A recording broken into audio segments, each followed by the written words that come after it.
ರಾಜ್ಯದಲ್ಲಿ ಸಿಎಂ ಕುರ್ಚಿ ಬದಲಾವಣೆಯ ಚರ್ಚೆ ತೀವ್ರವಾಗ್ತಾ ಇದೆ. ಸಿದ್ದರಾಮಯ್ಯ ಪರ ಅಹಿಂದ ಸಮುದಾಯ ಈಗ ನಿಂತಿದೆ. ಇಡೀ ರಾಜ್ಯಾದ್ಯಂತ ಪ್ರತಿಭಟನೆಗೆ ಅಹಿಂದ ಸಮುದಾಯ ಕರೆ ಕೊಟ್ಟಿದೆ. ಇಡೀ ರಾಜ್ಯಾದ್ಯಂತ ಪ್ರತಿಭಟನೆ ಮಾಡೋದಕ್ಕೆ ಅಹಿಂದ ಸಮುದಾಯ ಪ್ರತಿಭಟನೆ ಮಾಡೋದಕ್ಕೆ ಕರೆ ಕೊಟ್ಟಿದೆ. ಸಿದ್ದರಾಮಯ್ಯ ಇಲ್ಲ ಅಂದ್ರೆ ಕಾಂಗ್ರೆಸ್ ಪಕ್ಷನೇ ಇಲ್ಲ. ಹೈಕಮಾಂಡ್ಗೆ ಎಚ್ಚರಿಕೆ ರವಾನೆ ಮಾಡೋದಕ್ಕೆ ನಿರ್ಧಾರ ಕೂಡ ಮಾಡಲಾಗಿದೆ. ತಮ್ಮ ಪದಾಧಿಕಾರಿಗಳಿಗೆ ಕರೆ ಕೊಟ್ಟಿದ್ದಾರೆ ಅಹಿಂದ ಒಕ್ಕೂಟದ ನಾಯಕರು. ಎಲ್ಲ ಜಿಲ್ಲೆಗಳು ತಾಲೂಕುಗಳಲ್ಲಿ ಸುದ್ದಿಗೋಷ್ಠಿ ಮಾಡಿ ಎಲ್ಲ ಕಡೆಗಳಲ್ಲಿ ಪ್ರತಿಭಟನೆ ಹಮ್ಮಿಕೊಳ್ಳಿ ಅಂತ ಕರೆ ಕೊಟ್ಟಿದ್ದಾರೆ. ಅಹಿಂದ ಒಕ್ಕೂಟದಿಂದ ಪದಾಧಿಕಾರಿಗಳಿಗೆ ಈ ಕರೆ ನೀಡಲಾಗಿದೆ. ಹೀಗಾಗಿ ಪ್ರತಿಭಟನೆ ಎಷ್ಟರ ಮಟ್ಟಿಗೆ ಒತ್ತಡ ಹೇರೋದಕ್ಕೆ ಸಕ್ಸಸ್ಫುಲ್ ಆಗುತ್ತೆ ಅದನ್ನು ಕೂಡ ಕಾದು ನೋಡಬೇಕಾಗುತ್ತೆ. ಡಿಸಿಎಂ ಡಿಕೆ ಶಿವಕುಮಾರ್ ಹಾಗೂ ಅವರ ಬೆಂಬಲಿಗರು ಕೂಡ ಹೈಕಮಾಂಡ್ ನಾಯಕರ ಮೇಲೆ ಸಾಕಷ್ಟು ಒತ್ತಡ ಹೇರೋದಕ್ಕೆ ಮುಂದಾಗ್ತಾ ಇದ್ದಾರೆ.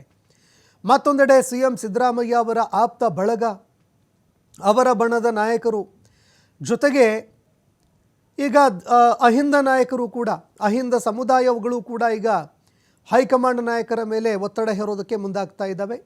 ಇದೇ ಕಾರಣಕ್ಕಾಗಿ ಇಡೀ ರಾಜ್ಯದಲ್ಲಿ ಪ್ರತಿಯೊಂದು ಜಿಲ್ಲೆ ತಾಲೂಕುಗಳಲ್ಲಿ ಪ್ರತಿಭಟನೆ ಮಾಡೋದಕ್ಕೆ ಅಂತ ಅಹಿಂದ ಒಂದು ಮುಖಂಡರು ಕರೆ ಕೊಡ್ತಾ ಇದ್ದಾರೆ. ಸುದ್ದಿಗೋಷ್ಠಿಗಳನ್ನು ಮಾಡಿ ಪ್ರತಿಭಟನೆ ಮಾಡೋದಕ್ಕೆ ಅಹಿಂದ ನಾಯಕರು ಕರೆ ಕೊಡ್ತಾ ಇದ್ದಾರೆ.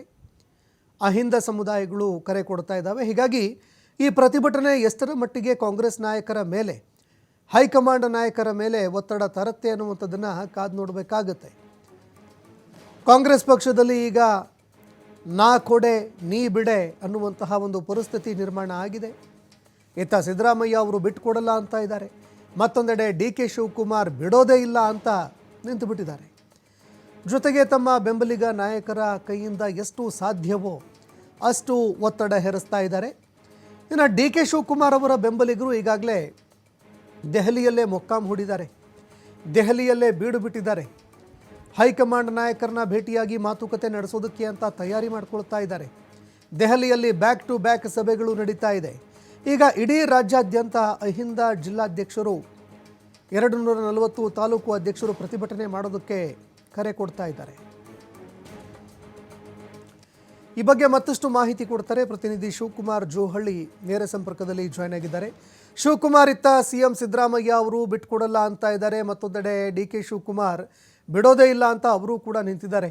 ಈ ನಡುವೆ ಡಿ ಕೆ ಶಿವಕುಮಾರ್ ಅವರ ಬೆಂಬಲಿಗರು ತೀವ್ರ ಒತ್ತಡ ಹೇರ್ತಾ ಇದ್ರೆ, ಇತ್ತ ಸಿಎಂ ಸಿದ್ದರಾಮಯ್ಯ ಅವರ ಪರವಾಗಿ ಕೂಡ ಒತ್ತಡ ಹೇರೋದಕ್ಕೆ ಪ್ರಯತ್ನಗಳು ನಡೀತಾ ಇದೆ. ಅಹಿಂದ ಸಮುದಾಯ ಇಡೀ ರಾಜ್ಯಾದ್ಯಂತ ಪ್ರತಿಭಟನೆಗೆ ಕರೆ ಕೊಡ್ತಾ ಇದೆ. ಇದು ರಾಜ್ಯ ಕಾಂಗ್ರೆಸ್ ಮೇಲೆ, ಕಾಂಗ್ರೆಸ್ನ ಹೈಕಮಾಂಡ್ ನಾಯಕರ ಮೇಲೆ ಎಷ್ಟು ಒತ್ತಡ ಪ್ರಭಾವವನ್ನು ಬೀರುತ್ತೆ ಅಂತ?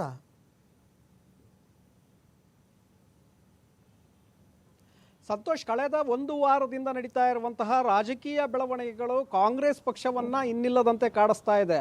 ಇವತ್ತು ಹೈಕಮಾಂಡ್ಗೆ ನುಂಗ್ಲಾರದಂಥ ಬಿಸಿ ತುಪ್ಪ ಇದು. ಈ ಕಡೆ ಸಿದ್ದರಾಮಯ್ಯನವರನ್ನು ಮುಂದುವರಿಸಬೇಕಾ ಅಥವಾ ಅವರನ್ನು ಕೆಳಗಿಳಿಸಿ ಡಿ ಕೆ ಶಿವಕುಮಾರ್ ಅವರನ್ನು ತಂದು ಕೂರಿಸ್ಬೇಕಾ ಅನ್ನುವಂತಹ ಗೊಂದಲ ಇನ್ನೂ ಕೂಡ ಹೈಕಮಾಂಡ್ ಮಟ್ಟದಲ್ಲಿ ನಡೀತಾ ಇದೆ.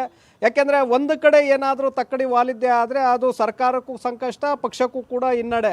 ಸೊ ಆ ಕಾರಣಕ್ಕೆ ಹೈಕಮಾಂಡ್ ಇನ್ನೂ ಕೂಡ ಅಳೆದು ತೂಗಿ ನೋಡುವಂಥ ಒಂದು ಪ್ರಯತ್ನವನ್ನು ಮಾಡ್ತಾ ಇದೆ. ಇಲ್ಲಿಯವರೆಗೆ ಮಧ್ಯಪ್ರವೇಶವನ್ನು ಮಾಡಿಲ್ಲ. ನೀವು ಹೇಳಿಕೆಗಳನ್ನು ಕೊಡಬೇಡಿ ಅಂತೇಳಿ ರಾಜ್ಯ ಉಸ್ತುವಾರಿ ರಣದೀಪ್ ಸಿಂಗ್ ಸುರ್ಜೇವಾಲಾ ಹೇಳಿದ್ದು ಬಿಟ್ಟರೆ ಹೈಕಮಾಂಡ್ ನಾಯಕರು ಇಲ್ಲಿಯವರೆಗೆ ನೀವು ಈ ರೀತಿಯಾಗಿ ಕಿತ್ತಾಡಬೇಡಿ, ನಾವು ಅಂತಿಮವಾಗಿ ನಿರ್ಧಾರವನ್ನು ತೆಗೆದುಕೊಳ್ತೇವೆ ಅಂತೇಳಿ ಎಲ್ಲೂ ಸ್ಪಷ್ಟವಾಗಿ ಹೇಳಿಲ್ಲ. ಜೊತೆಗೆ ಹಿಂದೆ 2.5 ವರ್ಷಗಳ ಕಾಲ ಸಿದ್ದರಾಮಯ್ಯನವ್ರಿಗೆ, 2.5 ವರ್ಷಗಳ ಕಾಲ ಡಿ ಕೆ ಶಿವಕುಮಾರ್ಗೆ ಅಂತೇಳಿ ಒಪ್ಪಂದ ಆಗಿತ್ತು ಅನ್ನುವಂತಹ ಚರ್ಚೆಗಳೇನಿತ್ತು, ಅದಕ್ಕೆ ಎಲ್ಲಾದರೂ ಒಂದು ಕಡೆ ಹೈಕಮಾಂಡು ಕ್ಲಾರಿಟಿಯನ್ನು ಕೊಡಬೇಕಾಗತ್ತೆ. ಅವತ್ತು ಹೌದು ಈ ರೀತಿಯಾಗಿ ಆಗಿತ್ತು, ಇಲ್ಲ ಈ ರೀತಿಯಾಗಿ ಎಲ್ಲೂ ಚರ್ಚೆ ಆಗಿಲ್ಲ, ಎರಡರಲ್ಲಿ ಒಂದು ಹೈಕಮಾಂಡ್ ಹೇಳಬೇಕಾಗತ್ತೆ. ಆದರೆ ಹೈಕಮಾಂಡ್ ಇಲ್ಲಿಯವರೆಗೆ ಅದರ ಬಗ್ಗೆ ಎಲ್ಲೂ ಕೂಡ ಚಕಾರವನ್ನು ಎತ್ತುತ್ತಾ ಇಲ್ಲ. ಕಳೆದ ಒಂದು ವಾರದಿಂದಲೂ ಕೂಡ ರಾಜಕಾರಣ ಯಾವ ಮಟ್ಟಕ್ಕೆ ಹೋಗ್ತಾ ಇದೆ ಅಂದರೆ, ಕಾಂಗ್ರೆಸ್ ಪಕ್ಷದಲ್ಲಿ ಇವತ್ತು ಸಿಎಂ ಕುರ್ಚಿಗಾಗಿ ಗದ್ದಲಗಳು ಶುರುವಾಗ್ತಾ ಇದೆ. ಒಂದು ಕಡೆ ಡಿ ಕೆ ಶಿವಕುಮಾರ್ ನಾನು ಸಿಎಂ ಆಗಲೇಬೇಕು ಅನ್ನುವಂಥ ನಿಟ್ಟಿನಲ್ಲಿ 26 ಡೇಟನ್ನು ಇಟ್ಕೊಂಡಿದ್ರು. ಈಗ ಡಿಸೆಂಬರ್ 6ಕ್ಕೆ ಮುಂದೂಡಿಕೆಯನ್ನು ಮಾಡ್ಕೊಂಡಿದ್ದಾರೆ. ತಮ್ಮ ಶಾಸಕರನ್ನು ದೆಹಲಿಗೆ ಕಳಿಸಿ ಈಗ ಹೈಕಮಾಂಡ್ ಮೇಲೆ ಒತ್ತಡವನ್ನು ತರುವಂಥ ಪ್ರಯತ್ನವನ್ನು ಮಾಡ್ತಾ ಇದ್ದಾರೆ.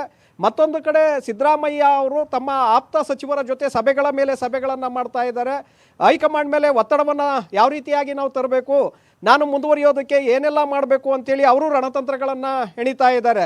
ಈ ಕಡೆ ಡಿ ಕೆ ಶಿವಕುಮಾರ್ ಕೂಡ ಸುಮ್ಮನೆ ಆಗ್ತಾ ಇಲ್ಲ, ಅತ್ತ ಸಿದ್ದರಾಮಯ್ಯನವರು ಕೂಡ ಸುಮ್ಮನೆ ಆಗ್ತಾ ಇಲ್ಲ. ಅಥವಾ ನನಗೆ ಹಾಕಬೇಕು ಅಂತೇಳಿ ಸಿದ್ದರಾಮಯ್ಯನವರು ಇಳಿತಾ ಇಲ್ಲ, ನನಗೆ ಅವಕಾಶ ಸಿಗೋದಿಲ್ಲ ಅಂತೇಳಿ ಡಿ ಕೆ ಶಿವಕುಮಾರ್ ಕೂಡ ಕೈಕಟ್ಟಿ ಕೂರ್ತಾ ಇಲ್ಲ. ಈ ಇಬ್ಬರ ನಡುವೆ ಇದು ಒಂದು ರೀತಿ ತಾರಕಕ್ಕೆ ಹೋಗ್ತಾ ಇದೆ. ಇದು ರಾಜ್ಯದ ಜನರಿಗೆ ಒಂದು ರೀತಿ ನಾಟಕ ನೋಡಿದಂತೆ ಆಗ್ತಾ ಇದೆ. ಇಬ್ಬರ ಯಾರ ಕಡೆ ಏನಾಗ್ತಾ ಇದೆ, ಇಲ್ಲಿ ಡ್ರಾಮಾ ಯಾರು ಮಾಡ್ತಾ ಇದ್ದಾರೆ, ನಾಟಕ ಯಾರು ಮಾಡ್ತಾ ಇದ್ದಾರೆ, ಇದು ರಾಜ್ಯದ ಜನರಿಗೆ ಒಂದು ರೀತಿ ಮನೋರಂಜನೆ ಆಗ್ತಾ ಇದೆ. ಆದರೆ ಕಾಂಗ್ರೆಸ್ ಪಕ್ಷದಲ್ಲಿರುವಂತಹ ಮುಖಂಡರು ಮತ್ತು ಕಾರ್ಯಕರ್ತರಿಗೆ ಗೊಂದಲಗಳು ಶುರುವಾಗ್ತಾ ಇದೆ. ಇವತ್ತು ಶಾಸಕರಿಗೂ ಕೂಡ ಇವತ್ತು ಗೊಂದಲಗಳು ಶುರುವಾಗ್ತಾ ಇದೆ. ನಾವು ಡಿ ಕೆ ಶಿವಕುಮಾರ್ ಅವರ ಪರವಾಗಿ ನಿಲ್ಲಬೇಕಾ ಅಥವಾ ಸಿದ್ದರಾಮಯ್ಯನವರ ಪರವಾಗಿ ನಿಲ್ಲಬೇಕಾ ಅನ್ನುವಂತಹ ಗೊಂದಲ ಇವತ್ತು ಶಾಸಕರು ಮತ್ತು ಸಚಿವರು ಹಾಗೆ ಕಾರ್ಯಕರ್ತರು ಮುಖಂಡರಲ್ಲಿ ಹೇಳ್ತಾ ಇದೆ. ಯಾಕೆಂದರೆ ಸಿದ್ದರಾಮಯ್ಯನವರ ಪರವಾಗಿ ನಿಂತರೆ ಆ ಕಡೆ ಡಿ ಕೆ ಶಿವಕುಮಾರ್ ಕೆಂಗಣ್ಣಿಗೆ ಗುರಿಯಾಗಬೇಕಾಗತ್ತೆ. ಡಿ ಕೆ ಶಿವಕುಮಾರ್ ಪರವಾಗಿ ಏನಾದರೂ ಹೋಗಿದ್ದೆ ಆದರೆ ಸಿದ್ದರಾಮಯ್ಯನವರ ಕೋಪಕ್ಕೆ ಗುರಿಯಾಗಬೇಕಾಗತ್ತೆ. ಇಂತಹ ಒಂದು ಅಡಕತ್ತರಿಯಲ್ಲಿ ಇವತ್ತು ಕಾಂಗ್ರೆಸ್ ಪಕ್ಷದಲ್ಲಿರುವಂತಹ ಮುಖಂಡರು, ಶಾಸಕರು, ಕಾರ್ಯಕರ್ತರಿದ್ದಾರೆ. ಆದರೆ ಈ ಒಂದು ಕಿತ್ತಾಟ ಇನ್ನೂ ಕೂಡ ಮುಂದುವರೆದಿದೆ. ಹೈಕಮಾಂಡ್ ಯಾವಾಗ ಮಧ್ಯಪ್ರವೇಶವನ್ನು ಮಾಡುತ್ತೆ ಅನ್ನುವಂಥ ನಿಟ್ಟಿನಲ್ಲಿ ಕಾಂಗ್ರೆಸ್ ಕಾರ್ಯಕರ್ತರು ನೋಡ್ತಾ ಇದ್ದಾರೆ. ಯಾಕೆಂದರೆ ಇದು BJP ನಾಯಕರು ಕೂಡ ಆ ಕಡೆ ಕಣ್ಣನ್ನು ಇಟ್ಟಿದ್ದಾರೆ. ಇಲ್ಲೇನಾಗುತ್ತೆ ಬೆಳವಣಿಗೆಗಳು, ಇವರೇನಾದರೂ ಕಿತ್ತಾಡ್ಕೊಂಡು ಈಚೆ ಬರ್ತಾರಾ, ಈಚೆ ಬಂದರೆ ನಾವೇನು ಮಾಡಬೇಕು ಅಂತೇಳಿ BJP ನಾಯಕರು ಕೂಡ ಇದರ ಮೇಲೆ ಕಣ್ಣನ್ನು ಇಟ್ಟಿದ್ದಾರೆ. ಸೊ ಈ ಒಂದು ಬೆಳವಣಿಗೆಯ ಹಿನ್ನೆಲೆಯಲ್ಲಿ AICC ಅಧ್ಯಕ್ಷರು ಕೂಡ ಬೆಂಗಳೂರಿನಲ್ಲೇ ಇದ್ದರು. ಆದರೆ ಇಲ್ಲಿಯವರೆಗೆ ಯಾವುದೇ ನಿರ್ಧಾರವನ್ನು ತೆಗೆದುಕೊಳ್ತಾ ಇಲ್ಲ. ಮುಖಂಡರುಗಳು ಅವರು ನಿರಂತರವಾಗಿ ಭೇಟಿಯನ್ನು ಮಾಡ್ತಾ ಇದ್ದಾರೆ, ಅವ್ರ ಜೊತೆ ಚರ್ಚೆಯನ್ನು ಮಾಡ್ತಾ ಇದ್ದಾರೆ. ಆದರೆ ಒಂದು ಕ್ಲಾರಿಟಿಯನ್ನು ತೆಗೆದುಕೊಳ್ಳೋದಕ್ಕೆ ಇವತ್ತು AICC ಅಧ್ಯಕ್ಷರಿಗೂ ಕೂಡ ಆಗ್ತಾ ಇಲ್ಲ. ಯಾಕೆಂದರೆ ಕಾಂಗ್ರೆಸ್ ಪಕ್ಷದಲ್ಲಿ ರಾಹುಲ್ ಗಾಂಧಿ ಅವರು ಯಾವ ತೀರ್ಮಾನವನ್ನು ತೆಗೆದುಕೊಳ್ತಾರೆ ಅದೇ ಈಗ ಫೈನಲ್ ಆಗುತ್ತೆ.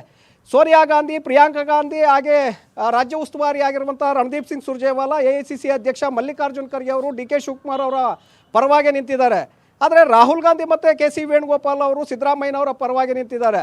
ಹೀಗಾಗಿ ಈ 6 ಜನ ತೀರ್ಮಾನವನ್ನು ತೆಗೆದುಕೊಳ್ಬೇಕಾಗತ್ತೆ. ಕಾಂಗ್ರೆಸ್ ಹೈಕಮಾಂಡ್ ಅಂದರೆ ಇಲ್ಲಿ AICC ಅಧ್ಯಕ್ಷರು ಇಲ್ಲ. ಈ 6 ಜನ ಇಲ್ಲಿ ತೀರ್ಮಾನವನ್ನು ತೆಗೆದುಕೊಳ್ಬೇಕಾಗತ್ತೆ. ಆ ತೀರ್ಮಾನವನ್ನು ಇನ್ನೂ ಕೂಡ ತೆಗೆದುಕೊಳ್ಳೋದಕ್ಕೆ ಸಾಧ್ಯ ಆಗ್ತಾ ಇಲ್ಲ. ಇನ್ನು ಎಲ್ಲಿಯವರೆಗೆ ಇವರು ಆಟವನ್ನು ಆಡ್ತಾರೆ ನೋಡೋಣ ಅನ್ನುವಂಥ ನಿಟ್ಟಿನಲ್ಲಿ ಏನಾದರೂ ಹೈಕಮಾಂಡ್ ಯೋಚನೆಯನ್ನು ಮಾಡ್ತಾ ಇರ್ಬೋದು. ರಾಹುಲ್ ಗಾಂಧಿ ಅವರು 28ಕ್ಕೆ ದೆಹಲಿಗೆ ವಾಪಸ್ ಆಗ್ತಾರೆ ಅನ್ನುವಂಥ ಮಾಹಿತಿಗಳಿತ್ತು. ಆದರೆ ಈಗ ಬರ್ತಾ ಇರುವಂಥ ಮಾಹಿತಿಗಳಂತೆ ನಾಳೆ ಅವರು ದೆಹಲಿಗೆ ವಾಪಸ್ ಆಗ್ತಾ ಇದ್ದಾರೆ. ಹಾಗೆ AICC ಅಧ್ಯಕ್ಷರು ಕಳೆದ 3 ದಿನಗಳಿಂದಲೂ ಕೂಡ ಬೆಂಗಳೂರಿನಲ್ಲೇ ಇದ್ದರು. ಈಗ ನಾಳೆ ಬೆಳಗ್ಗೆ 11 ಗಂಟೆಗೆ ಅವರು ಕೂಡ ದೆಹಲಿಗೆ ತೆರಳ್ತಾ ಇದ್ದಾರೆ. ಕೇರಳದಲ್ಲಿರುವಂತಹ AICC ಪ್ರಧಾನ ಕಾರ್ಯದರ್ಶಿ ವೇಣುಗೋಪಾಲ್ ಅವರು ಇವತ್ತು ರಾತ್ರಿ ಬೆಂಗಳೂರಿಗೆ ಆಗಮಿಸ್ತಾ ಇದ್ದಾರೆ. ಬೆಂಗಳೂರಿನ ತಾಜ್ ಹೋಟೆಲ್ನಲ್ಲಿ ಅವರು ರಾಜ್ಯದಲ್ಲಿ ನಡೀತಾ ಇರುವಂತಹ ಈ ಬೆಳವಣಿಗೆಗಳೇನಿದೆ ಇದೆಲ್ಲದರ ಬಗ್ಗೆ ಮಾಹಿತಿಗಳನ್ನು ಇಲ್ಲಿರುವಂತಹ ಸ್ಥಳೀಯ ನಾಯಕರ ಮೂಲಕ ಪಡೆಯುವಂಥ ಪ್ರಯತ್ನವನ್ನು ಮಾಡ್ತಾ ಇದ್ದಾರೆ. ಇದೇ ವೇಳೆ ಡಿ ಕೆ ಶಿವಕುಮಾರ್ ಅವರು ಕೂಡ ವೇಣುಗೋಪಾಲ್ ಅವರನ್ನು ಭೇಟಿ ಮಾಡಬೇಕು, ತಮ್ಮ CM ಕನಸನ್ನು ಅವರ ಮುಂದೆ ಇಡಬೇಕು ಅಂತೇಳಿ ಅವರು ಕೂಡ ಪ್ರಯತ್ನವನ್ನು ಮಾಡ್ತಾ ಇದ್ದಾರೆ.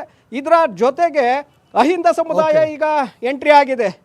ಅಲ್ಪಸಂಖ್ಯಾತ, ಹಿಂದುಳಿದ, ದಲಿತ ಸಮುದಾಯದ ನಾಯಕರು ಈಗ ಪ್ರತಿಭಟನೆಗಳು ಮತ್ತು ಪತ್ರಿಕಾಗೋಷ್ಠಿಗಳನ್ನು ಇಡೀ ರಾಜ್ಯಾದ್ಯಂತ ಮಾಡಬೇಕು ಅಂತೇಳಿ ಸಿದ್ದರಾಮಯ್ಯನವರ ಪರವಾಗಿ ಈಗ ಬ್ಯಾಟಿಂಗನ್ನು ಮಾಡೋದಕ್ಕೆ ಅವರು ಮುಂದಾಗಿದ್ದಾರೆ. ಆ ಪದಾಧಿಕಾರಿಗಳಿಗೆ ಈಗಾಗಲೇ ಕರೆಯನ್ನು ಕೂಡ ಕೊಟ್ಟಿದ್ದಾರೆ.